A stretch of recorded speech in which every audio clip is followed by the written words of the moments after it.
Saudara-saudara yang dikasihi oleh Tuhan Yesus, saat teduh kita hari ini dari Ayub 4 ayat 1 sampai 21. Mari kita dengarkan terlebih dahulu ayat mas kita dari Ayub 4 ayat 7. Camkanlah ini, siapakah yang binasa tanpa bersalah, dan di manakah orang yang jujur dibinasakan? Saudara-saudara, setelah kemarin kita mencermati keluh kesah Ayub yang disebutkan dengan Ayub mengutuki hari kelahirannya, maka hari ini di pasal 4 ini sebenarnya dengan pasal 5 diungkapkan tentang pendapat Elifas.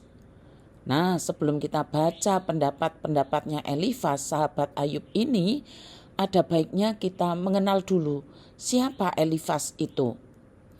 Elifas adalah salah satu dari 3 sahabat Ayub yang datang untuk menghiburnya di tengah penderitaan yang hebat yang menimpa Ayub. Meskipun Alkitab tidak memberikan banyak informasi tentang Elifas, kita dapat mempelajari beberapa hal tentang dirinya melalui perkataan dan tindakannya dalam kitab Ayub. Namanya memang Elifas, berasal dari Teman.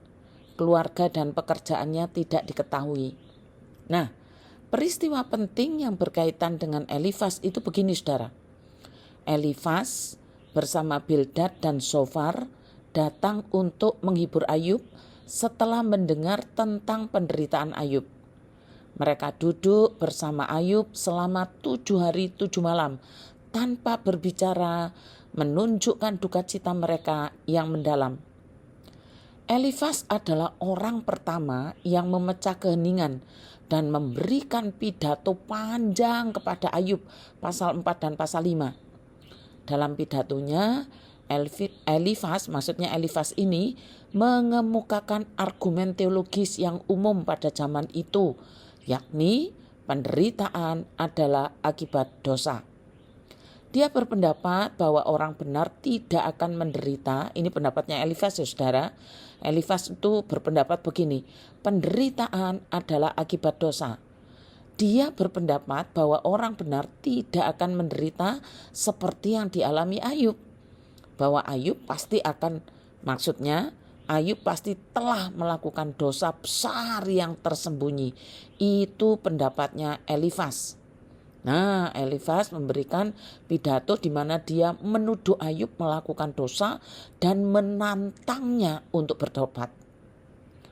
Pada akhirnya Tuhan sendiri menegur Elifas dan kedua temannya karena perkataan mereka yang salah dan menyuruh mereka meminta pengampunan Ayub.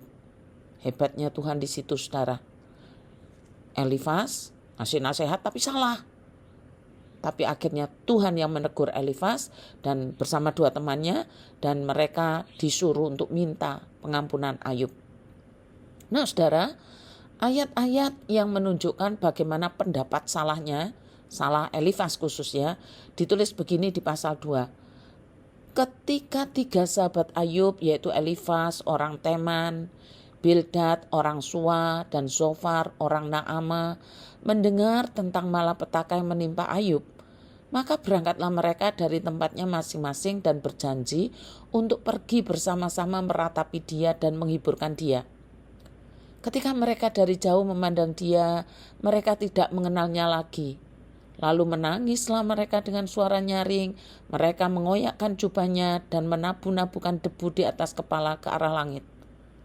Di dalam pasal 2 ini rasanya empatinya luar biasa, saudara.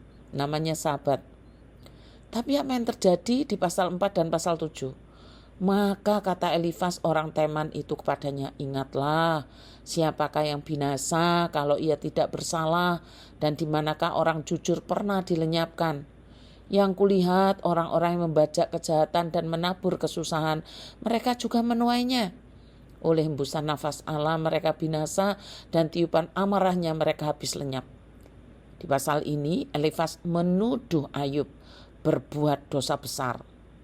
Lalu di pasal 15 nuduh lagi. Lalu Elifas orang teman itu menyaut, apakah seorang bijak menjawab dengan pengetahuan angin dan mengisi perutnya dengan angin timur? Apakah ia berbantah dengan perkataan yang tidak berguna, dengan kata-kata yang tidak bermanfaat? Bahkan engkau meruntuhkan rasa takut dan menghilangkan kehikmatan kepada Allah. Sebab kesalahanmu lah mulutmu mengucapkan kefasihan dan engkau memilih lidah orang licik. Elifas memang bersimpati atas kesusahan Ayub, tapi mulutnya menuduh Ayub licik, banyak salah. Dia tidak tahu apa yang sedang Allah kerjakan, yang sedang iblis juga kerjakan.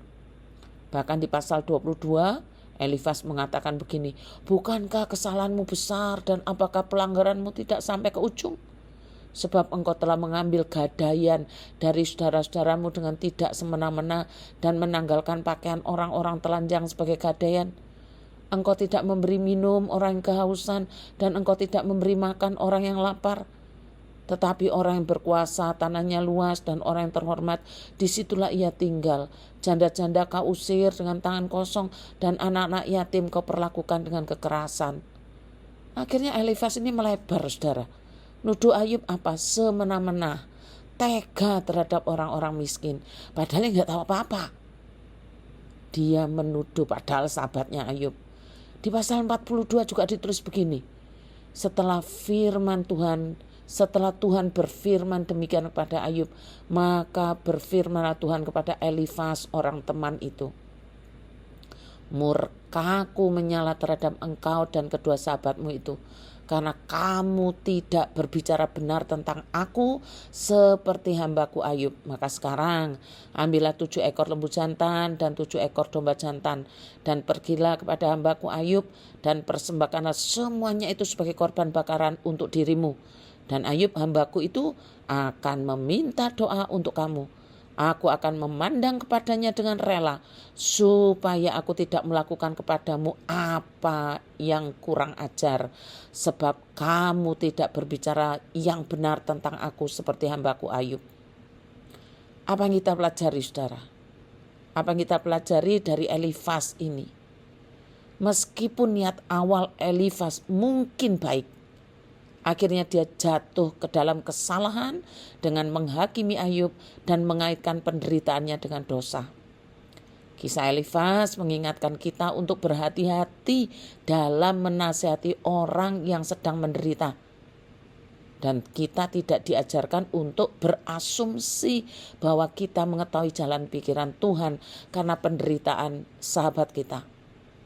Daripada berasumsi dan menghakimi, kita diajak untuk menunjukkan kasih, empati, dan dukungan kepada mereka yang sedang mengalami masa sulit. Kita juga diingatkan bahwa penderitaan dapat memiliki berbagai sebab dan tidak selalu akibat langsung dari dosa. Tuhan memberkati kita semuanya.